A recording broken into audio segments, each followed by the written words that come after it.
रावण के जन्म का रहस्य, एक रहस्यमयी पौराणिक कथा। हिंदू धर्मग्रंथों में रावण का नाम एक पराक्रमी, ज्ञानी लेकिन अहंकारी राक्षस राज के रूप में आता है। पर क्या आप जानते हैं कि रावण स्वयं भगवान शिव का परम भक्त था और उसके जन्म के पीछे एक गहरा पौराणिक रहस्य छिपा है। आइए जानते हैं रावण के जन्म की अद्भुत कथा। पुराणों के अनुसार रावण कोई साधारण राक्षस नहीं था। उसका जन्म एक श्राप के कारण हुआ था। यह कथा प्रारंभ होती है वैकुंठ लोक में, जहां जय और विजय भगवान विष्णु के द्वारपाल थे। एक बार सनकादिक ऋषि भगवान विष्णु से मिलने पहुंचे, लेकिन जय विजय ने उन्हें भीतर नहीं जाने दिया। ऋषियों को क्रोध आया और उन्होंने श्राप दे दिया, तुम दोनों को 3 बार राक्षस रूप में जन्म लेना होगा और भगवान विष्णु स्वयं तुम्हारा वध करेंगे। जय और विजय ने भगवान विष्णु से क्षमा मांगी। प्रभु बोले, तुम्हें श्राप तो भुगतना होगा, परंतु मैं स्वयं तुम्हारा उद्धार करूंगा।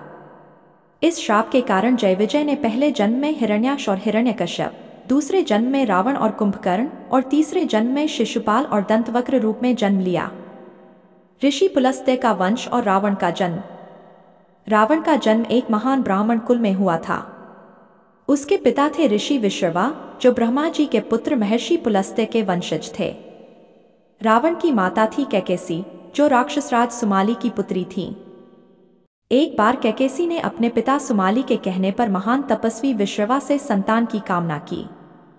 विश्रवा ने चेतावनी दी कि तुम रात्रि में आई हो, इसलिए तुम्हारी संतानें राक्षसी प्रवृत्ति की होंगी। फिर भी कैकेसी ने संतानें प्राप्त की। 3 पुत्र हुए।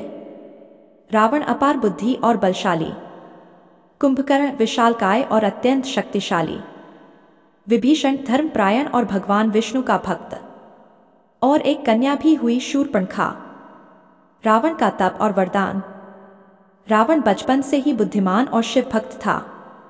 युवावस्था में वह अपने बल और ज्ञान से असुरों में प्रसिद्ध हुआ। फिर रावण ने भगवान ब्रह्मा की कठोर तपस्या की। उसने अपना सिर एक एक करके काटकर अर्पित कर दिया, कुल 9 सिर। जब वह 10वां सिर काटने जा रहा था, तब ब्रह्मा प्रकट हुए और वरदान दिया, तू 10 सिरों वाला होगा दशानन। मैं तुझे वरदान देता हूं कि देवता, गंधर्व, किन्नर, यक्ष तुझे नहीं मार पाएंगे। लेकिन रावण ने मानवों से अमरता का वर नहीं मांगा। उसे लगा मनुष्य तो तुच्छ हैं। यही उसकी अहंकार की शुरुआत हुई। शिव भक्ति और आत्मशक्ति। रावण ने कैलाश पर्वत उठाने की भी कोशिश की थी। जब उसने शिवजी का निवास उठाया, तो भगवान शिव ने अपने पैर का अंगूठा दबा दिया और रावण दब गया। वह 10,000 वर्षों तक उस दबाव में रहा और वहीं उसने शिव तांडव स्तोत्र की रचना की। भगवान शिव ने प्रसन्न होकर उसे अतुलित बल और चंद्रहास नामक दिव्य खड्ग दिया। तभी से वह लंकाधिपति रावण कहलाया। रावण का चरमोत्कर्ष और पतन।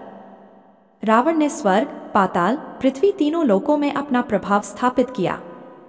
उसने यज्ञों में बाधा डाली, देवताओं को पराजित किया और लंका को स्वर्ण नगरी में बदल दिया। परंतु उसका पतन तब शुरू हुआ जब उसने माता सीता का हरण किया, और यही घटना भगवान विष्णु के अवतार राम के साथ उसका संहार सुनिश्चित करती है।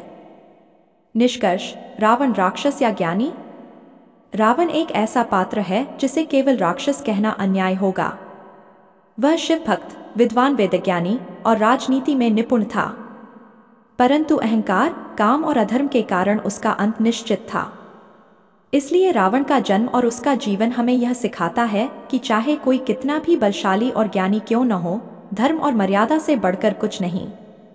यदि आपको यह कथा ज्ञानवर्धक लगी हो तो लाइक करें, शेयर करें और हमारे चैनल को सब्सक्राइब करना न भूलें। हर दिन नई पौराणिक कथाएं सिर्फ आपके लिए।